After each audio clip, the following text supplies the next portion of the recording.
రాజధాని నిర్మాణంపై ఏపీ ప్రభుత్వం ఫుల్ ఫోకస్ పెట్టింది. గతంలో అమరావతి నిర్మాణంలో పాలుపంచుకున్న కన్స్ట్రక్షన్ కంపెనీల ప్రతినిధులతో సీఎం చంద్రబాబు సమావేశమయ్యారు. టెండర్ల కాల పరిమితి ముగియడంతో ఆయా కంపెనీలతో చర్చిస్తున్నారు. మధ్యలో నిలిచిపోయిన పనులు కొనసాగించే విషయంలో ఎలా ముందుకు వెళ్లాలనే దానిపై మాట్లాడుతున్నారు.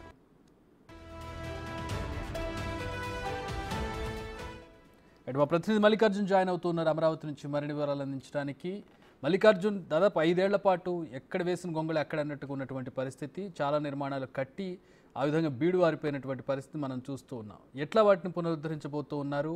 అలాగే కంపెనీలకు సంబంధించి కొన్ని వార్తలు వస్తూ ఉన్నాయి. ఎవరికైతే స్థలాలు కేటాయించారో ఆ కేటాయించిన స్థలాలకు సంబంధించి కూడా కంపెనీలకు సమాచారం లేదు. ఆ స్థలాలు మాకు చూపించినట్టు కొన్ని కంపెనీలు అప్రోచ్ అవుతున్నట్టు కూడా తెలుస్తుంది. ఇవన్నీ చూస్తూ ఉంటే అసలు అమరావతి అనేది కావాలని నెగ్లెక్ట్ చేసినట్టు కనపడుతుంది. ఎట్లా ముందుకెళ్ళబోతుంది ప్రభుత్వం దీని మీద? అంటే గత ప్రభుత్వంలో 5 సంవత్సరాల పాటు పూర్తి స్థాయిలో అమరావతిలో కూడా నిర్మాణాలతో పాటు ప్రైవేట్ సంస్థలకు కానీ ప్రభుత్వ సంస్థలకు కానీ కేంద్ర సంస్థలకు కానీ కేటాయించిన భూములకు సంబంధించి కూడా ఎక్కడా పని అనేది కొనసాగలేదు. ఆ భూములు కేటాయించిన నిర్మాణ సంస్థలతో కానీ ఆ కేటాయించిన కేంద్ర సంస్థలతో కానీ రాష్ట్ర ప్రభుత్వం ఎక్కడ కూడా అప్రోచ్ అయిన దాఖలాలు కూడా లేవు. 5 సంవత్సరాల పాటు పూర్తి స్థాయిలో అమరావతికి సంబంధించి నిర్వీర్యమం ధ్వంసం తప్పితే వేరే విషయాలు ఏవి కనపడలేదు. కానీ ఎన్డీఏ ప్రభుత్వం వచ్చిన తర్వాత దగ్గర నుంచి కూడా అమరావతిలో నిర్మాణ పనులకు సంబంధించి అలాగే ఏదైతే ఉన్నాయో రోడ్లకు సంబంధించి అన్నింటినీ కూడా చకచకా నిర్ణయాలు అనేది తీసుకున్న పరిస్థితి కూడా కనిపిస్తూ ఉంది. అసలు ముందుగా ఒక కమిటీని ఏర్పాటు చేయాలని కూడా ప్రభుత్వం భావిస్తూ ఉంది. ఏదైతే ఇప్పటి వరకు అంటే 5 సంవత్సరాల కాలంలో ఎలాంటి విధ్వంసం అమరావతిలో జరిగింది, దానికి పూర్తి స్థాయిలో నివేదిక అనేది సిద్ధం చేయాలని కూడా భావిస్తున్న ప్రభుత్వం అలాగే మంత్రుల కమిటీని ఏర్పాటు చేయాలని భావిస్తూ ఉంది. ఈ నేపథ్యంలోనే నిర్మాణ సంస్థలతో కూడా ఓ పక్క సమావేశాలు నిర్వహిస్తూ ఉంది.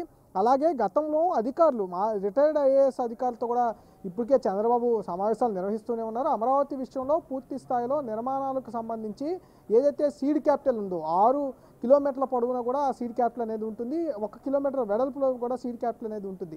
ఈ సీడ్ క్యాపిటల్ పరిధిలో ఏదైతే నిర్మాణాలు ఉన్నాయో నిర్మాణాలకు సంబంధించినవి కానీ అలాగే అమరావతిలో ఇన్ఫ్రాస్ట్రక్చర్ డెవలప్మెంట్ విషయాలు కానీ రైతులకు ఇచ్చే ఏదైతే ఫ్లాట్స్ కానీ అన్నిటి మీద కూడా ఫోకస్ చేస్తూ ఉంది.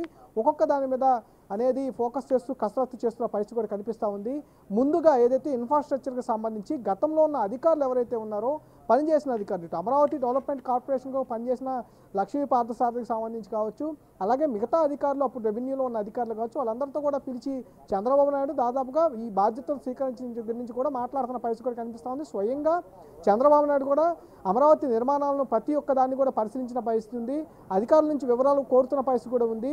అసలు ఎట్లాంటి విధ్వంసం అనేది అమరావతిలో జరిగింది, ఎందుకంటే నిర్మాణాలు 2018 నుంచి కూడా 2019 మే వరకు కూడా కొనసాగిన పరిస్థితి ఉంది. తర్వాత వైసీపీ ప్రభుత్వం వచ్చిన తర్వాత 5 సంవత్సరాల పాటు కూడా ఎక్కడ నిర్మాణం అనేది ఆగిపోయిన పరిస్థితి, ఎక్కడ నిర్మాణాలు చేపట్టిన పరిస్థితి కూడా కనిపించలేదు. ఇప్పుడు ఆ నిర్మాణాలని రీనిర్మాణం చేయాల్సిన పరిస్థితి ఎక్కడి నుంచి అయిపోయిందో అక్కడి నుంచి నిర్మాణం చేయాల్సిన పరిస్థితి కాబట్టి పూర్తిగా అంతేకాకుండా కాంట్రాక్ట్ సంస్థలకు అప్పుడు ఒక టైం బోర్డు పెట్టి మరి కాంట్రాక్టులు అనేది ఆహ్వానించడం జరిగింది. 4 సంస్థలు ప్రధాన సంస్థలు రాజధానిలో సీడ్ క్యాపిటల్ నిర్మాణం చేస్తూ ఉన్నాయి. ఎల్ఎన్టీ కానీ ఎన్సీసీ కానీ షాపోన్జీ కానీ పల్లోంజీ కానీ ఇట్లా 4 సంస్థలు మేజర్ సంస్థలు ఈ కాంట్రాక్ట్ సంబంధించి ఈ మేజర్ 4 సంస్థలు కూడా ఈ సీడ్ క్యాపిటల్ నిర్మాణం అనేది కొనసాగిస్తూ ఉన్నాయి. వాళ్ళకు ఒక టైం బోర్డు పెట్టి అంటే దాదాపుగా 43,000-42,000 కోట్లు టెండర్లు అయితే అప్పుడు ఆహ్వానించిన పరిస్థితి ఉంది. టైం బోర్డు పెట్టి వాళ్ళకు నిర్మాణ సంస్థలకు అప్పుడు చేసిన పరిస్థితి తర్వాత ప్రభుత్వం మారడంతో అప్పుడు ఆగిపోయిన పరిస్థితి. నిర్మాణ సంస్థలకు కూడా డైరెక్షన్ ఇచ్చి ప్రభుత్వం అప్పుడు ఆపించిన పరిస్థితి కాబట్టి ఇప్పుడు వాళ్ళు కేటాయించిన టైం మొత్తం ముగిసిపోయింది. ఇప్పుడు మళ్ళీ టైం వారికి రీటెండర్లు పిలవాలా లేకపోతే ఆ నిర్మాణ సంస్థల పరిస్థితి ఏంటి అనేది కొంచెం తెలియాల్సి ఉంది. దానికోసమే ఆ నిర్మాణ సంస్థలతో ఇటు మంత్రి నారాయణతో పాటు ముఖ్యమంత్రి చంద్రబాబు వీళ్ళందరితో కూడా సమావేశం నిర్వహించారు. దీనికి సంబంధించి డీటెయిల్గా ఎలా చేయాలి, నిర్మాణ సంస్థలకు సంబంధించి రీటెండర్లు పిలవాలా లేకపోతే ఉన్న సంస్థలనే కొనసాగించి ఏ విధంగా ఈ నిర్మాణాలు చేపట్టాలనే దానిపై కూడా సుదీర్ఘంగా వాళ్ళ మధ్య అయితే చర్చ నడిచింది. దీంతో పాటు ఒక పక్క నిర్మాణాలు చేస్తూనే మరో పక్క మ్యాప్కు సంబంధించి ఎలాంటి విధ్వంసం జరిగింది అంటే అప్పుడు మాస్టర్ ప్లాన్ అనేది రూపొందించడం జరిగింది. ఆ మాస్టర్ ప్లాన్ కొన్ని చేంజెస్ కూడా ఈ వైసీపీ ప్రభుత్వం చేసిన పరిస్థితి కూడా ఉంది కాబట్టి అలాంటి విధ్వంసం ఏం జరిగిందనే దానిపై కూడా ఐడెంటిఫై చేస్తున్న పరిస్థితి కనిపిస్తూ ఉంది. అలా కూడా అధికారులతో మాట్లాడుతున్న పరిస్థితి కనిపిస్తూ ఉంది. అంతేకాకుండా పూర్తి స్థాయిలో నిర్మాణ సంస్థలు ఇటు మాస్టర్ ప్లాన్తో సంబంధించిన అధికారులతోనూ వాళ్ళతో పాటుగా రాష్ట్రానికి అప్పుడు ఏదైతే రాజధానిలో కేంద్ర సంస్థలు కానీ ప్రైవేటు సంస్థలు కానీ ఎవరెవరికి భూములు కేటాయించారనే విషయంపై కూడా ఆరా తీస్తూ ఉన్నారు. గత ప్రభుత్వం ఎవరినైనా అప్రోచ్ అయిందా, ఎవరైనా నిర్మాణ సంస్థలకు సంబంధించి అప్రోచ్ అయిందా లేదనే విషయాలు ఆరాధిస్తూ ఉన్నారు. ఎవరికైతే భూములు కేటాయించారో గతంలో వారందరినీ అప్రోచ్ అవుతూ ఉన్నారు. అధికారులు వాళ్ళకి ఫోన్లు చేస్తూ ఉన్నారు. వాళ్ళని వచ్చి మీ స్థలాలకు సంబంధించిన ఎంఓయూలు ఉన్నాయి, కొనుగోలు చేసినవి ఉన్నాయి, మీకు కేటాయించినవి ఉన్నాయి, వాళ్ళంటినీ చూసుకోవాలంటే వాళ్ళకి విజ్ఞప్తి చేస్తూ ఉన్నారు. అంటే మాకు స్థలం ఇప్పటివరకు కేటాయించిన కొన్ని సంస్థలు ఉన్నాయి, కేటాయించిన కొన్ని సంస్థలు స్థలం కూడా చూడని సంస్థలు కొన్ని ఉన్నాయి కాబట్టి డైరెక్ట్గా వచ్చి స్థలాన్ని చూసుకుంటామంటూ కూడా వాళ్ళు కూడా చెబుతున్న పరిస్థితి ఉంది. ఇట్లా అమరావతి మీద పూర్తి స్థాయిలో ఒక కసరత్తు అయితే చంద్రబాబు నాయుడు చేస్తున్న పరిస్థితి కూడా కనిపిస్తూ ఉంది. నిర్మాణ సంస్థలు అలాగే కేటాయించిన సంస్థలతో పాటు అధికారులతో కూడా సమావేశమై అమరావతిని వేగవంతంగా పూర్తి చేయాలనే లక్ష్యంతో కూడా ముందుకెళ్తున్నట్టు కూడా తెలుస్తూ ఉంది.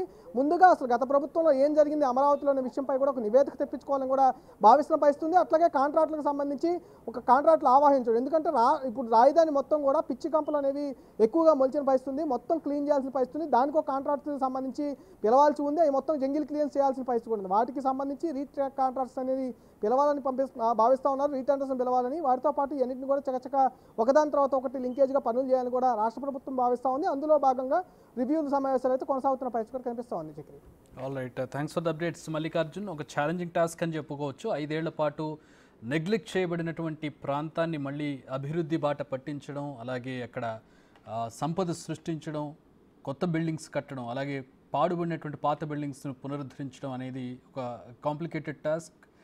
రెవెన్యూ తక్కువ, అలాగే ఆదాయం తక్కువగా ఉన్నటువంటి రాష్ట్రంలో ప్రస్తుతం అమరావతి లాంటి రాజధాని నిర్మించడం అనేది ఏ విధంగా